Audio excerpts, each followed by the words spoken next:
밤새 통장을 뒤적이며 잠을 이루지 못했다. 몸보다 먼저 깨어나는 건 오래된 습관이지요. 문풍지가 덜컹거리는 소리를 들으며 전기포트를 올리고 묵은 찻잎을 조금 넣었습니다. 김이 피어오르며 방 안이 따뜻해졌습니다. 식탁 위엔 어제 저녁에 꺼내둔 통장이 놓여 있었습니다. 모서리가 달아 숫자도 희미한 30년은 넘은 농협 통장. 거기엔 내 평생이 들어 있었습니다. 아내가 아플 때 병원비로 깎이고 자식들 등록금으로 비워졌다가 이제는 겨우 몇 천만 원 남았지요. 그 안에서 나는 아직 살아있다는 위안을 얻곤 합니다. 오늘은 100만 원만 찾아야겠다. 손자 준호 겨울잠바 하나 사줘야지. 혼잣말을 하고 마른 손으로 통장을 쓸어보았습니다. 그 종이 냄새 속엔 젊은 날의 땀과 새벽의 냄새가 아직 남아 있었습니다.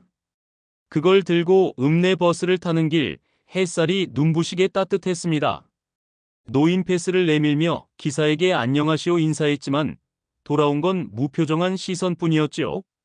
괜히 인사를 한 내가 바보처럼 느껴졌습니다. 은행 앞에 도착했을 땐 이미 사람들이 줄을 서 있었습니다. 거동이 느린 나는 뒤로 밀려났고 젊은 사람들 사이에서 어깨를 잔뜩 움츠렸습니다. 안으로 들어서니 천장은 높고 냉기가 돌았습니다. 번호표를 뽑자 123번이 찍혔습니다. 모니터엔 103번 고객님. 10명쯤 기다려야 하겠군요. 의자에 앉아 통장을 품에 넣었습니다. 옆자리의 젊은 여자는 커피를 마시며 휴대폰을 보고 있었습니다. 저 나이 땐 나도 저랬지. 그때는 세상에 미안한 일도 사람 눈치도 몰랐는데 이제는 누가 나를 쳐다보기만 해도 괜히 죄 지은 것 같았습니다. 번호가 불려 창구로 다가갔습니다. 안경 낀 젊은 남자 직원이 고개를 들지 않은 채 말했습니다. 뭐 도와드릴까요? 예, 100만 원만 찾으려고요. 그렇게 조금이시면 ATM 쓰셔도 되는데요. 그 말에 가슴이 철렁 내려앉았습니다. 조금이시면 돈의 액수로 사람을 가늠하는 세상이었지요. 손에 힘이 빠져 통장이 덜덜 떨렸습니다. 내가 더듬거리며 말했다. 기계가 어려워서 그냥 창구에서 하려고요. 여기 쓰시고요. 서명 좀 부탁드릴게요. 그는 여전히 내 얼굴을 보지 않았습니다. 마치 투명인간처럼 취급당하는 기분이었습니다. 통장 위에 찍히는 도장 소리가 유난히 크게 들렸습니다. 도장을 돌려받으며 괜히 웃어보았지만 직원은 이미 다른 고객을 부르고 있었습니다. 은행을 나서자 찬바람이 얼굴을 때렸습니다. 손에 쥔 봉투는 따뜻했지만 마음은 얼음장 같았습니다. 길가 벤치에 앉아 봉투를 열어봤습니다. 하얀 지폐 10장이 반듯하게 들어있었습니다. 100만 원. 내가 매일같이 먹는 식사비보다 손자의 웃음보다 훨씬 작게 느껴졌습니다. 나는 한숨을 길게 내쉬었습니다. 담배를 하나 꺼내 불을 붙였습니다. 입김과 연기가 뒤섞여 하늘로 올랐습니다. 사람은 돈 없으면 대접도 못 받는구나. 그게 세상이란 거겠지. 그 순간 마음속 어딘가가 딱 하고 부서졌습니다. 기분이 아니라 자존심이었습니다. 버스에 올라탈 때 기사에게 인사도 하지 않았습니다. 좌석 옆 창문에 비친 내 얼굴이 초라해 보였습니다. 내가 이렇게까지 늙었나? 유리창에 이마를 기댄 채 생각했습니다. 평생 일해서 모은 돈인데 나를 함부로 대해도 되는 건가? 그날 저녁 집에 돌아와 봉투를 서랍 안에 넣으며 생각했습니다. 다음에 나갈 땐 통장 전부 찾아야지. 이제 이런 꼴은 2번 다시 보기 싫다. 방 안에는 오래된 시계 초침 소리만 들렸습니다. 탁탁 탁탁. 그 소리 사이로 내 숨소리가 섞였습니다. 나는 통장을 펴서 마지막 잔액을 바라봤습니다. 잔액 2,354만 원. 그래. 내 인생의 값이 그거라면 이젠 내가 마음대로 해보자. 손끝이 떨렸지만 이상하게 가벼웠습니다. 누군가에게 설명할 필요도 허락을 받을 필요도 없는 자유. 늙은 몸 하나로 얻은 작은 해방감이었습니다. 창문을 열자 겨울 냄새가 스며들었습니다. 멀리서 초등학교 운동장에서 아이들 웃음소리가 들려왔습니다. 그 소리를 들으며 중얼거렸습니다. 준호는 저렇게 웃고 있겠지. 그게 다행이지 뭐. 방 한켠에는 아내의 사진이 놓여 있었습니다. 사진 속 그녀가 잔잔히 웃고 있었습니다. 당신이라면 뭐라 했을까? 참으라 했겠지. 그래도 말이야, 이건 좀 억울해. 나는 사진을 향해 미소 지었습니다. 그리고 통장을 덮으며 조용히 속삭였습니다. 내일은 이 통장을 비워버릴란다. 아침 공기가 유난히 무거웠다. 도장을 몇 번이고 찍어보았다가 서랍에 넣었다가 다시 꺼내기를 반복했다. 지금 생각해보면 그건 돈 때문이 아니었다. 그날의 눈빛 때문이었다. 내가 사람 취급을 받지 못했던 그 순간이 자꾸만 마음을 긁었다. 아침 공기가 유난히 차가웠다. 밖으로 나서자 풀잎 끝에 하얀 서리가 맺혀 있었다. 하늘은 맑았지만 내 안은 잿빛이었다. 손에 든 통장이 어쩐지 묵직했다. 그 안에 든 건 돈이 아니라 지난 세월이었다. 가족을 먹여 살리며 모은 내 생의 조각들이었다. 은행 문을 밀고 들어서는 순간 어제의 공기가 그대로였다. 차갑고 깨끗하고 사람 냄새가 없는 공간. 사람들은 서류를 들고 바쁘게 오가고 나는 그 틈에서 서 있었다. 내 옷에서는 오래된 세탁비누 냄새가 났다. 그 냄새가 갑자기 부끄러워졌다. 등 뒤로는 사람들이 줄을 서고 내 앞에는 무표정한 얼굴들이 줄지어 있었다. 내 차례가 오기까지 숫자 몇 개가 바뀌었다. 하나가 줄 때마다 긴장이 조금씩 몸속으로 스며들었다. 창구 앞으로 걸어가며 나는 일부러 허리를 곧게 폈다.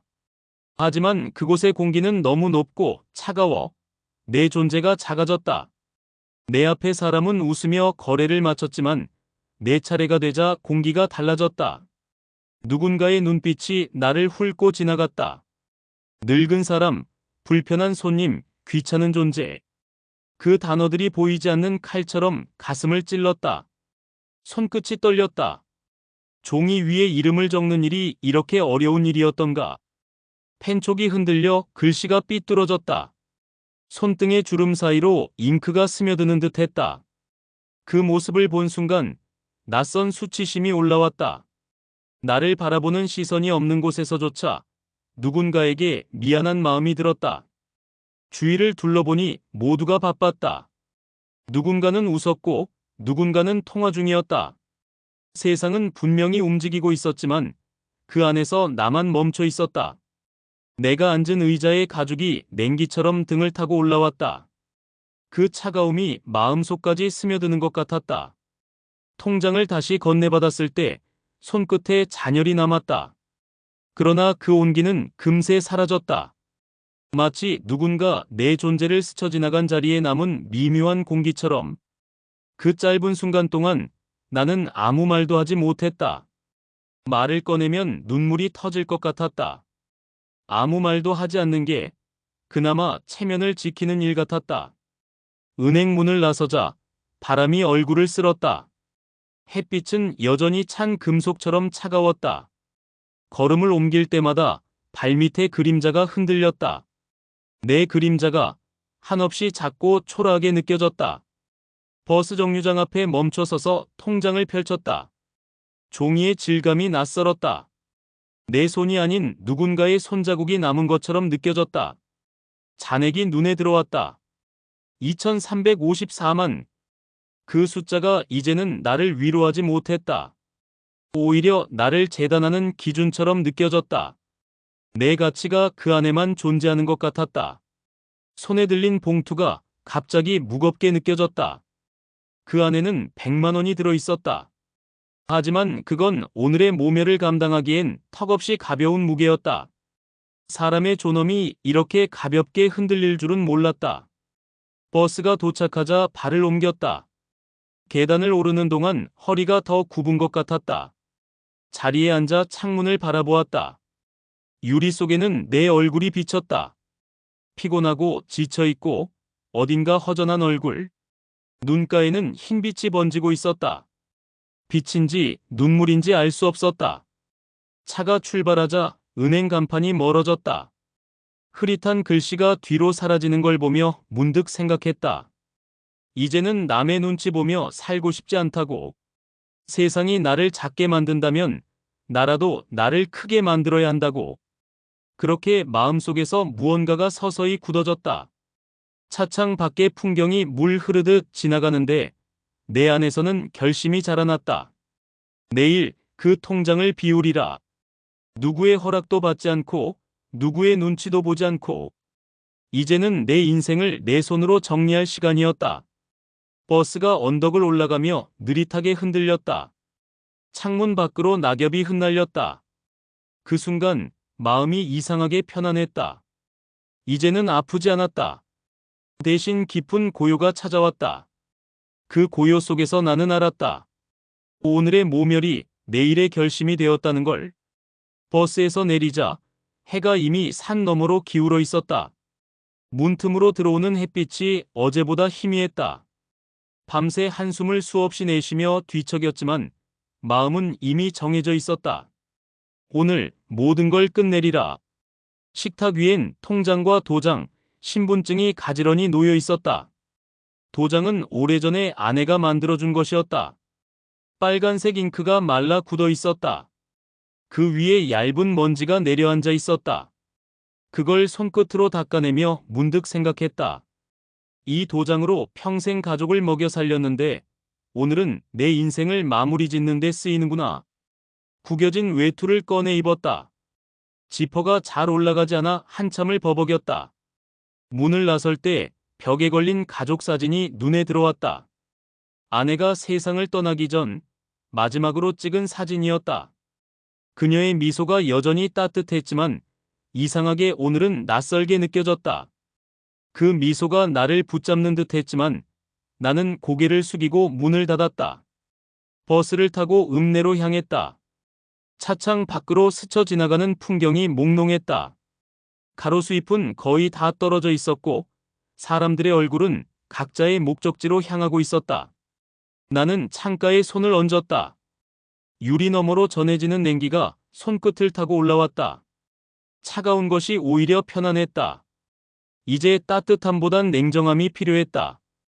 은행 앞에 도착했을 때 이미 문이 열려 있었다. 들어서는 순간 익숙한 냄새가 코끝을 찔렀다. 향수 냄새와 플라스틱, 그리고 서류 더미의 냄새. 그 속에서 나는 조용히 번호표를 뽑았다. 오늘은 손끝이 떨리지 않았다. 숫자를 보니 101번. 첫 번째 손님이었다.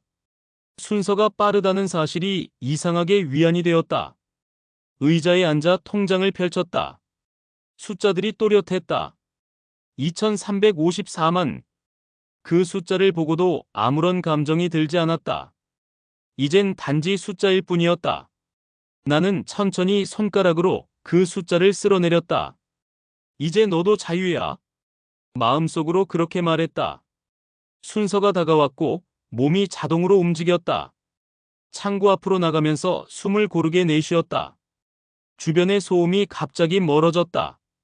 복도 끝에 시계 초침 소리만 들렸다. 그 소리가 내 심장 박동과 맞물렸다. 서류를 내밀고 통장을 건네는 순간 묘한 평온이 찾아왔다. 기다림도 없었다. 망설임도 없었다.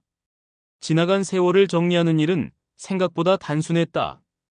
펜을 쥔 손이 단단히 힘을 주었다. 이름을 쓰고 도장을 찍을 때 마치 오랜 짐을 내려놓는 느낌이었다.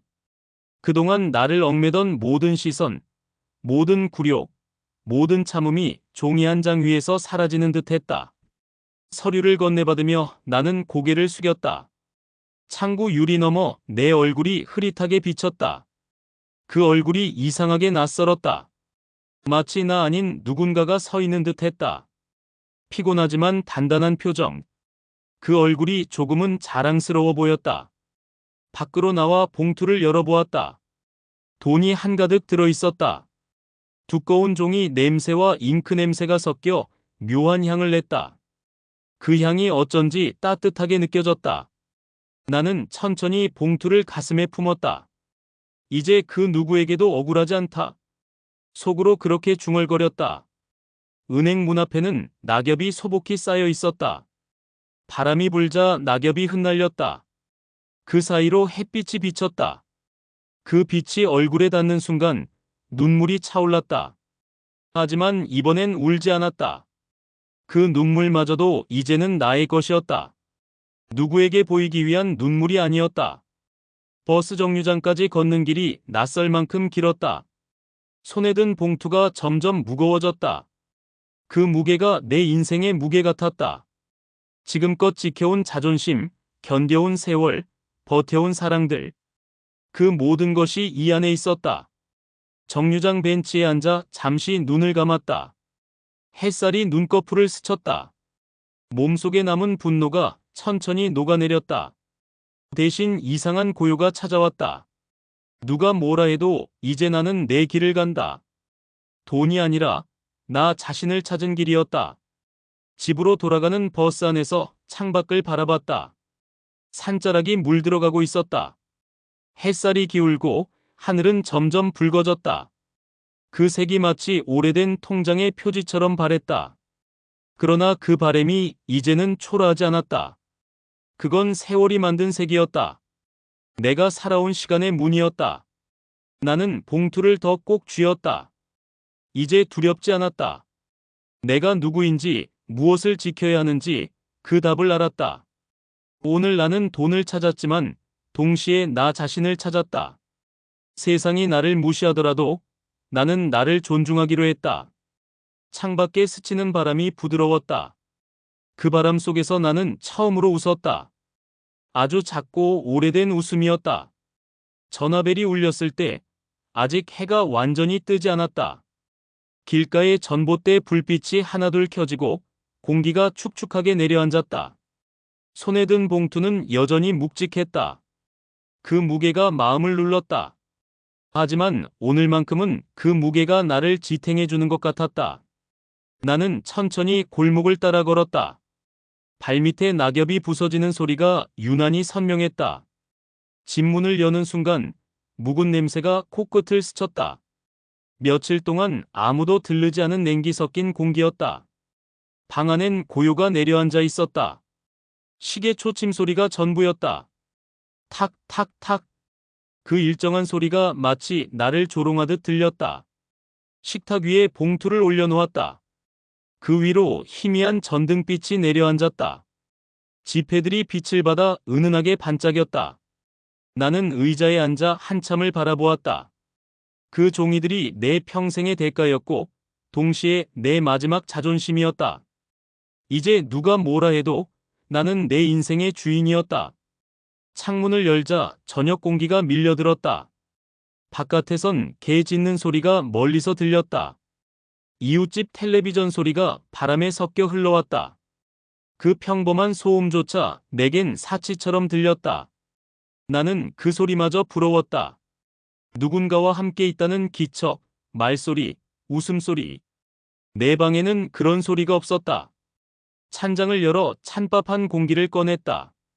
전자레인지에 돌리며 시선을 돌렸다. 거실 벽에는 손자 준호의 사진이 걸려 있었다. 작은 손에 풍선을 들고 웃고 있었다. 그 웃음이 내 마음을 한순간에 흔들었다. 사진을 떼어들고 가슴에 대었다. 이 돈 중에 내 옷 하나 사줄까 하는 생각이 스쳐갔지만 그건 이내 사라졌다. 이젠 돈으로 무엇을 해도 그 공허함을 채울 수 없을 것 같았다. 식탁에 앉아 밥을 떠넣었다. 입안에서 밥알이 퍼지는 느낌이 묘하게 낯설었다. 씹는 동안 아무 맛도 느껴지지 않았다. 목구멍으로 넘어가면서도 마치 돌덩이를 삼키는 것처럼 뻑뻑했다. 숟가락을 내려놓자 방 안이 다시 고요해졌다. 그 고요가 너무 깊어 숨소리마저 낯설었다. 나는 서랍을 열어 봉투를 다시 꺼냈다. 손끝으로 돈다발을 세어보았다. 지폐가 바스락거리는 소리가 방 안에 메아리쳤다. 그 소리는 이상하게도 따뜻했다. 하지만 동시에 두려웠다. 이제 이 돈이 나를 지켜줄 수 있을까? 아니면 더 깊은 외로움으로 밀어넣을까? 손끝이 차가워졌다. 한 장을 꺼내 아내의 사진 옆에 놓았다. 그녀의 웃음은 여전히 잔잔했다. 마치 아무 말 없이 내 마음을 다 알고 있는 듯했다. 나는 사진을 바라보며 눈을 감았다. 눈꺼풀 뒤에서 그녀의 목소리가 들리는 듯 했다. 그만해요, 당신. 이제 좀 쉬어요. 그 말이처럼 맴돌았다. 그녀가 있었다면 이렇게까지 외롭지 않았을 텐데. 전등불이 미세하게 깜빡였다. 전기세가 밀린 건가 싶어 순간 허무한 웃음이 나왔다. 그 웃음은 금세 사라지고 방 안엔 다시 정막이 깔렸다. 탁자 위 봉투는 여전히 그 자리에 있었다. 그 안에 들어있는 돈이 나를 위로하지 못했다. 돈은 따뜻했지만 세상은 여전히 차가웠다. 이불을 덮고 누웠다. 천장은 오래된 얼룩으로 가득했다. 그 얼룩들이 이상하게 사람 얼굴처럼 보였다. 가만히 눈을 감자 하루의 장면들이 스쳐갔다. 은행, 봉투, 창문, 사진, 밥 한 숟갈. 그 모든 것들이 하나의 긴 그림처럼 엮였다. 그 속에서 나는 작게 중얼거렸다. 그래도 잘했다. 누구에게 들려주기 위한 말이 아니었다. 그건 내게 주는 마지막 위로였다. 오늘만큼은 내 마음대로 산 하루였다. 누가 뭐라 해도 그 사실 하나로 충분했다. 눈꺼풀 위로 눈물이 맺혔다. 그 눈물이 베개에 닿자마자 사라졌다. 아무런 소리도 없이 마치 존재하지 않았던 것처럼. 그 눈물의 따뜻함이 사라질 무렵 나는 천천히 잠에 들었다. 문이 닫히고 나서 집안엔 아무 소리도 남지 않았다. 벨소리가 이상하리만큼 크게 들렸다. 손끝이 떨려 수화기를 제대로 잡지 못했다. 귀에 닿는 순간 멀리서 다급한 목소리가 쏟아져 들어왔다. 하지만 단어들은 뒤섞여 있었다. 무슨 말을 하는지 다 알아들었지만 그 뜻은 이해되지 않았다. 그저 한 가지 감정만이 선명했다. 걱정. 그 걱정의 음색이 마치 비난처럼 들렸다. 수화기를 내려놓고 한참을 멍하니 앉아 있었다. 벽에 걸린 시계는 아직 7시를 넘지 않았다. 곧 문 두드리는 소리가 들렸다. 문틈으로 차가운 바람이 스며들었다. 나는 천천히 문을 열었다. 아들과 며느리가 서 있었다. 그들의 얼굴엔 피곤과 당혹이 섞여 있었다. 눈빛은 따뜻하지도 차갑지도 않았다. 그저 무언가를 확인하러 온 사람들의 얼굴이었다. 그 시선이 나를 훑을 때 심장이 조용히 내려앉았다. 현관 앞에 놓인 신발 2켤레가 낯설었다. 그들이 신발을 벗고 들어오는 동안 나는 뒷걸음질 쳤다. 거실로 들어서자 봉투가 여전히 식탁 위에 있었다. 그들의 시선이 거기로 향했다. 공기가 달라졌다. 말 한마디 없었지만 방 안이 싸늘해졌다. 며느리의 손끝이 봉투 위를 스쳤다. 그 손끝의 미세한 떨림이 내 눈에도 보였다. 그녀는 입을 다물었지만 그 침묵이 모든 것을 말했다. 왜 이런 일을 하셨어요? 나는 아무 대답도 하지 않았다. 내 안에서는 오히려 반대의 말이 떠올랐다. 이게 뭐가 잘못인가? 아들은 방 안을 천천히 둘러보았다. 통장, 도장, 식탁 위의 서류, 반쯤 식은 국그릇. 그의 시선이 멈춘 곳마다 내 지난날이 놓여 있었다. 그 시선 하나하나가 나를 해부하듯 지나갔다. 나는 그 앞에서 점점 작아졌다. 손끝으로 바지를 매만졌다. 습관처럼 옷깃을 폈지만 이미 구겨져 있었다. 내가 아무리 단정히 해도 그들 눈에는 정신이 흐려진 노인으로 보일 것이다. 그 생각이 머리를 스쳤다. 가슴이 서늘하게 식었다. 아들의 손이 봉투를 들어 올렸다. 그 안에 지폐가 흘러내렸다. 바닥에 부딪히는 소리가 유난히 크게 울렸다. 그 소리는 마치 내 속에서 무너지는 무언가의 소리 같았다. 나는 본능적으로 허리를 숙였다. 떨어진 지폐를 하나씩 주워 모았다. 손끝이 떨려 종이들이 잘 잡히지 않았다. 그때 문득 눈물이 앞을 가렸다. 그 눈물은 슬픔이 아니라 굴욕의 맛이었다. 지폐를 모두 모아 봉투에 넣고 식탁 위에 다시 올려두었다. 아들의 눈빛이 잠시 흔들렸다. 그러나 그 흔들림도 금세 사라졌다. 그는 그저 서 있었다. 그 침묵 속에서 모든 의미가 전해졌다. 이해하려 하지만 이해할 수 없다. 며느리가 싱크대 쪽으로 걸어가 물을 틀었다. 물소리가 방 안을 가득 채웠다. 그 단조로운 흐름이 묘하게 위로 같았다. 그러나 그 소리조차 나를 밀어냈다. 이 집에서 나는 점점 투명해지고 있었다. 창문 밖에서는 아이들 웃음소리가 들렸다. 학교 가는 아이들이 뛰어가는 소리였다. 그 소리가 너무 멀게 느껴졌다. 그 소리 속에 내 손자 준호의 얼굴이 겹쳐졌다.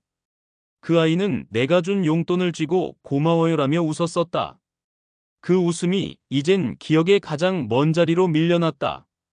아들과 며느리는 한동안 아무 말이 없었다. 그들은 마치 서로 눈빛으로 대화하는 듯 했다. 나는 그 침묵 속에서 완전히 고립되었다. 그들이 나를 걱정하고 있다는 걸 알았다. 그러나 그 걱정이 나를 숨막히게 했다. 그들이 돌아서 나가는 뒷모습을 보았다. 현관문이 닫히는 순간 공기가 멈췄다. 문틈 사이로 스며드는 찬 바람이 발끝을 스쳤다.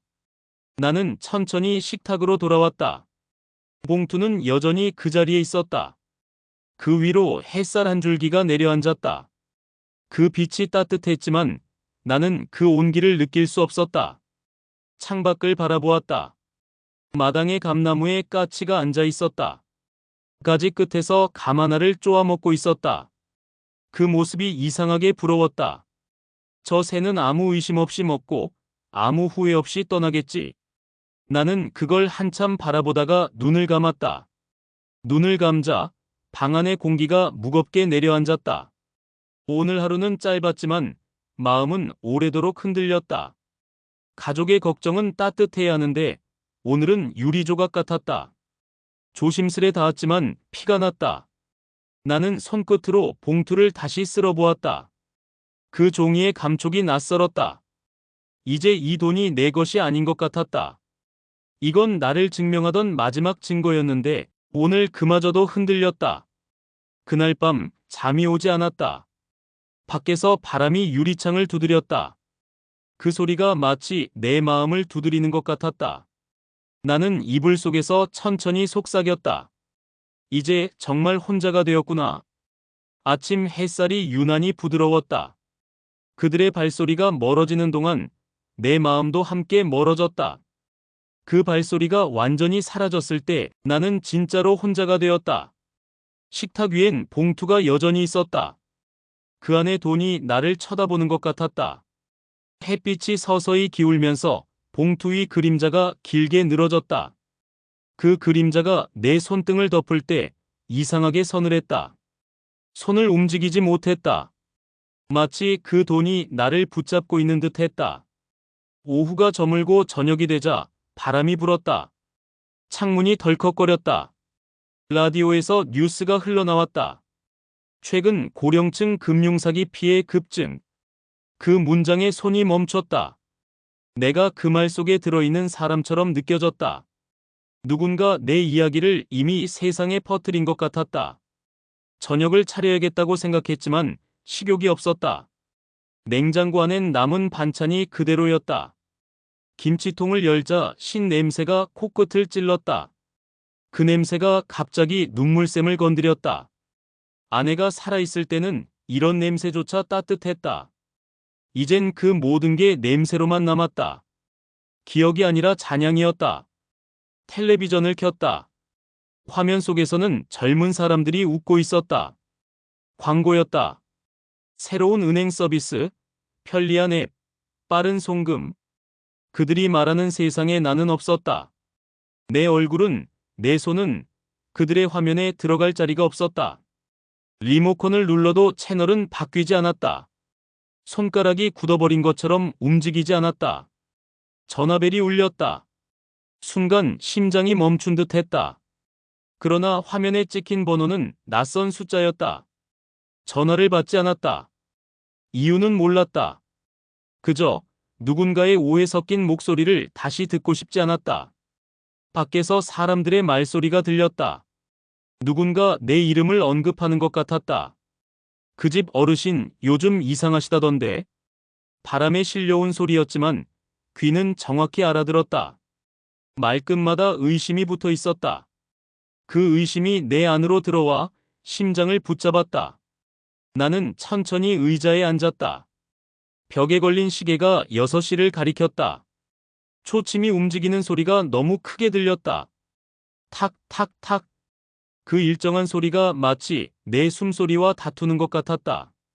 이대로 멈추면 아무도 모를 것 같았다.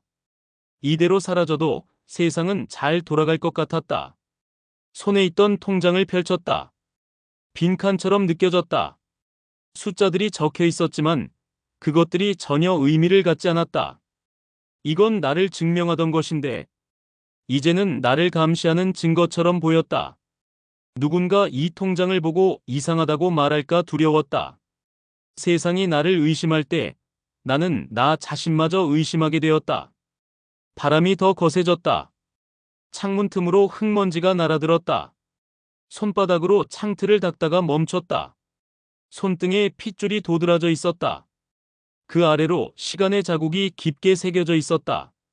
이 손으로 평생 일하고 가족을 먹이고 삶을 붙잡았는데 지금은 그 손으로 아무것도 할 수 없었다. 라디오가 다시 켜졌다. 오늘의 날씨, 내일은 더 추워지겠습니다. 그 한마디가 이상하게 서늘하게 느껴졌다. 이 집에도 내 마음에도 이미 겨울이 와 있었다. 나는 이불을 덮지 않은 채 침대에 앉았다. 방 안이 어둑해지자 벽에 걸린 아내의 사진이 희미하게 떠올랐다. 그녀의 눈빛이 나를 바라보고 있었다. 그 눈빛이 따뜻했지만 동시에 미안했다. 살아있을 때 그 눈빛을 더 오래 보지 못한 게 후회됐다. 손자 준호의 웃는 얼굴이 머릿속에 떠올랐다. 그 아이는 내가 세상에서 유일하게 미소를 지을 수 있게 하는 존재였다. 그 생각만으로도 숨이 조금 편해졌다. 그 웃음을 기억하자 비로소 나는 오늘 하루를 버틸 힘이 생겼다. 밤이 깊어졌다. 밖에서는 개 짖는 소리가 멀리서 울렸다. 그 소리가 들릴 때마다 마음이 비어갔다. 그 빈자리를 채워줄 사람은 없었다. 이제 나 자신에게 말을 거는 수밖에 없었다. 괜찮다. 오늘도 잘 버텼다. 그 말이 입 밖으로 새어나왔다. 그 소리가 방 안을 돌다가 천천히 사라졌다. 그 말이 내 귀에 다시 닿을 즈음 눈물이 흘렀다. 이번엔 조용한 눈물이었다. 아무에게도 들리지 않는 내 안에서만 흐르는 눈물. 그 눈물이 베개에 스며들자 마음이 조금 가벼워졌다. 비로소 나는 깨달았다. 이 세상은 나를 잊었지만 그래도 나는 나를 잊지 말아야 한다는 걸. 그것이 마지막 남은 존엄이었다. 문을 열자 바람 속에 꽃냄새가 섞여 있었다. 커튼 사이로 들어오는 빛이 방바닥에 길게 드리워졌다. 잠에서 깨어 눈을 비비며 몸을 일으키자 현관 쪽에서 무언가 눈에 들어왔다. 문틈 아래로 희미하게 비치는 하얀색. 낯선 봉투였다. 문을 열자 찬 공기가 얼굴을 스쳤다. 그 위로 놓인 봉투가 살짝 흔들렸다. 누가 두고 간 걸까? 손에 쥐자 종이의 온기가 느껴졌다. 누군가 방금 다녀간 듯한 따뜻함이었다. 식탁 위에 봉투를 놓고 한참을 바라보았다. 손끝으로 이름을 더듬었다. 얇은 글씨로 적힌 2글자 영호. 내 아들의 이름이었다. 가슴이 조용히 내려앉았다. 조심스럽게 봉투를 열었다. 그 안엔 편지 한 장이 들어있었다. 흰 종이에 눌러쓴 글씨들이 어딘가 흔들리고 있었다. 그 흔들림이 그의 마음을 닮아 있었다. 나는 천천히 눈으로 문장을 따라갔다. 첫 줄에서 이미 숨이 막혔다. 아버지, 죄송해요. 그 한 문장이 모든 것을 멈추게 했다. 종이 위의 글씨들이 내 가슴 속으로 파고들었다. 손이 떨렸다. 글씨는 점점 흐려졌다. 눈물이 시야를 번지게 했다. 나는 편지를 가슴에 대고 눈을 감았다. 그 안에는 더 이상의 변명도 설교도 없었다. 그저 한 사람의 후회와 사랑이 담겨 있었다. 편지에는 아들의 마음이 고스란히 적혀 있었다. 그날 은행 CCTV 영상을 봤어요. 그 자리에서 아무 말도 못했어요. 아버지가 얼마나 참으셨는지 얼마나 모욕당하셨는지 이제야 알겠어요. 문장을 따라갈수록 심장이 서서히 조여왔다. 나는 숨을 고르고 다시 읽었다. 한 글자, 한 글자, 그가 하지 못한 말을 귀로 듣듯이. 글씨 사이사이에 묻은 흔적들이 눈물 자국 같았다. 편지의 마지막 문장은 짧았다. 다시 찾아뵙고 싶어요. 아버지, 그 돈이 아니라 마음을 지키려 하셨던 거죠. 그 문장을 읽는 순간 세상이 잠시 멈춘 듯 했다. 내가 평생 말로는 설명하지 못했던 그 마음을 아들이 스스로 깨달았다는 사실이 그 어떤 사과보다 더 깊이 울렸다. 나는 편지를 접지 못한 채 한참을 바라보았다. 손등 위로 눈물이 떨어졌다. 그 눈물이 종이에 닿자 글씨가 번졌다. 하지만 이상하게도 그 번진 자국이 따뜻했다. 마치 오래 기다려온 봄 햇살처럼. 식탁 위에 봉투를 다시 열었다. 그 안에는 편지와 함께 작은 손편지 한 장이 더 있었다. 손자 준호의 글씨였다. 할아버지 사랑해요. 다음 주에 꼭 놀러 갈게요. 짧고 서툰 글씨. 하지만 그 한 문장이 내 세상을 다시 밝혀줬다. 나는 편지를 품에 안고 창문을 열었다. 찬 공기가 밀려들었지만 이상하게 따뜻했다. 햇빛이 눈부시게 쏟아졌다. 오래된 감나무 위에 까치 한 마리가 앉아 있었다. 그 새가 나를 향해 울었다. 그 소리가 마치 아내의 목소리 같았다. 나는 고개를 들어 하늘을 바라보았다. 파란 하늘 위로 구름이 천천히 흘러갔다. 그 속에 지난 세월의 장면들이 겹쳐졌다. 젊은 날의 노동, 가족의 웃음, 그리고 아내의 미소. 그 모든 것이 한순간에 되살아났다. 눈을 감자 세상이 고요했다. 나는 속삭였다. 그래, 이제 됐다. 그 말이 바람에 실려 사라졌다. 봉투와 편지를 다시 접어 서랍에 넣었다. 이제 돈이 아니라 그 종이 한 장이 나의 전부였다. 세상은 여전히 차가울지 몰라도 오늘만큼은 마음이 따뜻했다. 햇살이 내 손등을 덮었다. 그 따스함 속에서 나는 비로소 알았다. 사람이 살아있다는 건 이해받는 순간이 있다는 뜻이라는 걸. 문을 열자 바람 속에 꽃냄새가 섞여 있었다. 겨울이 다 지나간 모양이었다. 현관 앞에는 아들과 손자가 서 있었다. 햇살이 그들의 어깨 위로 부드럽게 내려앉았다. 나는 잠시 멈춰 섰다. 가슴이 천천히 떨렸다. 손자가 제일 먼저 나를 향해 달려왔다. 작은 발소리가 마당을 가르며 다가왔다.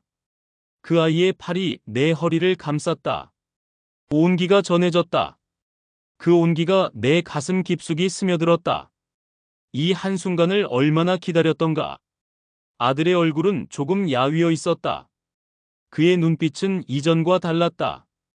이해의 색이 묻어 있었다. 그는 말없이 고개를 숙였다. 나는 그 눈빛 속에서 오래된 미안함과 사랑을 함께 읽었다. 그 순간 그 어떤 말도 필요하지 않았다. 우리는 함께 마루에 앉았다. 봄 햇살이 천천히 우리 발끝을 감쌌다. 손자는 감나무 아래에서 뛰어놀았다. 작은 웃음소리가 바람에 흩어졌다. 그 웃음이 집 안으로, 내 마음속으로 천천히 번졌다. 식탁 위에는 편지가 여전히 있었다. 어제의 눈물 자국이 마르며 종이가 약간 구겨져 있었다. 나는 그 종이를 손끝으로 다시 펼쳤다. 글씨가 여전히 또렷했다. 그 글씨를 바라보며 미소가 번졌다. 이제 이 편지는 슬픔이 아니라 나의 자부심이었다. 아들이 부엌에서 물을 따르는 소리가 들렸다. 그 소리가 어쩐지 따뜻하게 느껴졌다. 예전엔 그 물소리마저 낯설었는데 이젠 그 소리 속에 가족이라는 단어가 담겨 있었다. 손자는 내 무릎 위로 올라와 앉았다. 작은 손이 내 손가락을 잡았다. 그 손끝의 체온이 생생했다. 나는 그 손을 꼭 쥐었다.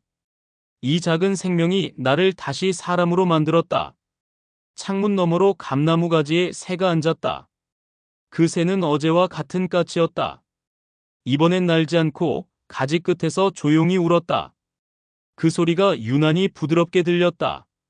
마치 축복 같았다. 나는 천천히 집안을 둘러보았다. 오래된 가구, 벽의 얼룩, 낡은 시계, 그리고 햇살. 모든 것이 그대로인데 오늘은 전혀 다르게 보였다. 이 집이 다시 살아있는 것 같았다. 온기가 벽을 타고 흘렀다. 식탁 한켠에 있던 봉투를 꺼냈다. 돈은 그대로였다. 나는 그 봉투를 천천히 접어 서랍 안에 넣었다. 이제 이 돈은 나를 지키는 것이 아니라 나의 삶이 걸어온 길을 기억하게 하는 물건이었다. 햇살이 내 얼굴을 스쳤다. 그 빛이 눈부셨지만 따뜻했다. 눈을 감자 아내의 목소리가 들리는 듯했다. 당신 잘했어요. 그 한마디가 마음속 깊은 곳을 채웠다. 오랜 시간 무겁게 눌러있던 무언가가 천천히 풀려나갔다. 나는 손자의 머리를 쓰다듬었다. 그 아이의 머리카락에서 봄 햇살 냄새가 났다. 세상이 아직은 살만하다는 생각이 들었다. 비록 세상은 냉정하지만 그 안에도 이렇게 따뜻한 순간이 남아 있었다. 시간이 흘러 오후에 햇살이 기울었다. 그림자가 길게 늘어졌다. 나는 느릿하게 숨을 내쉬었다. 숨소리와 함께 지난 세월이 흩어졌다. 남은 건 조용한 평화뿐이었다. 오늘만큼은 아무것도 잃지 않은 하루였다. 존중받고 사랑받고 살아있다는 실감이 들었다. 나는 속삭였다. 이제 괜찮다. 바람이 감나무 잎을 흔들었다. 그 잎사귀 사이로 햇살이 반짝였다. 그 빛이 내 얼굴을 덮었다. 그 따뜻함 속에서 나는 천천히 눈을 감았다. 그리고 오래도록 웃었다.